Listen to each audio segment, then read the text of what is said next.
ദശ നമ്മളെ ഈ പോത്തിൻ്റെയൊക്കെ നമ്മുടെ സൂപ്പ് കണ്ടില്ലേ, അപ്പോൾ ഒരു വെളുത്തിട്ടൊരു ഇച്ചിരി ഒരു ഇങ്ങനെ വളയുന്നൊരു റബ്ബർ പോലത്തെ ഒരു സാധനം, അത് മാംസവൈസിനാണ് കേട്ടോ ടെക്സ്റ്റർ. അപ്പോൾ ഇത് ഈ രണ്ട് ഈ പോത്തിനും പശുവിനും എല്ലാം ഉണ്ട്, ഡിസ്ക് ഉണ്ട്, എല്ലാ മൃഗങ്ങൾക്കും ഉണ്ട്. അപ്പോൾ രണ്ട് കശേരികളുടെ ഇടയ്ക്കിരിക്കുന്ന ഒരു സാധനം, ഒരു കുഷൻ തന്നെ ഉള്ളൂ. ഇതുള്ളതാണ് നമുക്കിങ്ങനെ മൂവ് ചെയ്യാനൊക്കെ പറ്റുന്നത്. അസ്ഥി തന്നെയാണെങ്കിൽ നമുക്കിത് പറ്റത്തില്ല.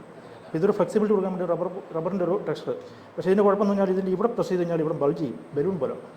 ഈ സൈഡ് പ്രസ് ചെയ്യാൻ നേരെ ഓപ്പോസിറ്റ് ബൾജ് ചെയ്യും, അതേ ഉള്ളൂ. ഈവൻ പ്രഷർ ഇതിന് മണ്ടയ്ക്ക് വരുവാണെങ്കിൽ അങ്ങനെ തന്നെ ഇരിക്കും. പക്ഷേ ഈ അസ്ഥി നമ്മളിപ്പം ഒരു തെന്നി വീഴ്ചയോ അല്ലെങ്കിൽ ഒരു ആക്സിഡൻറ്റൊക്കെ പറ്റുമ്പോൾ ഇത് നേരെ ഇങ്ങനെ അസ്ഥി ചെറുതായിട്ട് മൂവ് ചെയ്യും, അതങ്ങനെ ഇരിക്കും.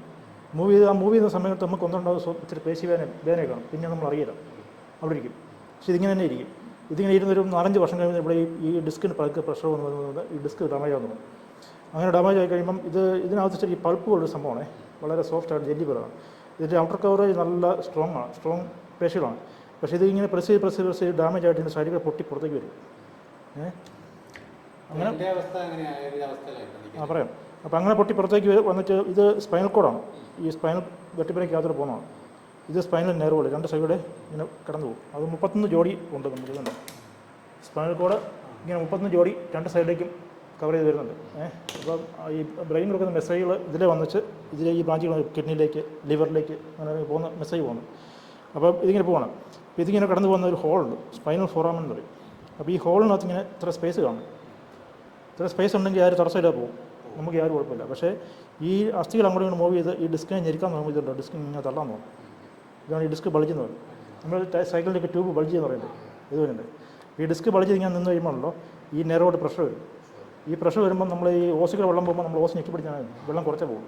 എന്നാൽ ബ്രെയിൻ അയക്കുന്ന മെസ്സേജുകൾ ഇവിടെ വന്ന് തങ്ങും, ഇതിനപ്പുറത്ത് കടന്നു പോകില്ല. കടന്നു പോകും 30%, 40%, ഇവിടെ ഞെരുക്കും പോലെ. അപ്പോൾ കിടന്നു പോയി വരുമ്പോൾ ആ മസിൽ പേശികൾ ഒക്കെ എന്ത് ചെയ്യണമെന്ന് അറിയിച്ചിട്ട് അവർ മടിയന്മാരാവും.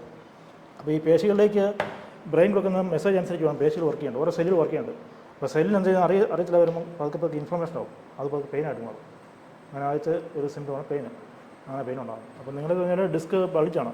ഈ ഇതുണ്ട് ഇവിടെ രണ്ടിടത്ത് L5ഉം L4ഉം ഡിസ്ക് ബൾജുണ്ട്. ഈ ബൾജ് എന്ന് പറഞ്ഞാൽ ബൾജ് ചെയ്തിട്ട് ഇങ്ങനെ തള്ളി ഞെരുക്കി പിടിച്ചിരിക്കുകയാണ്.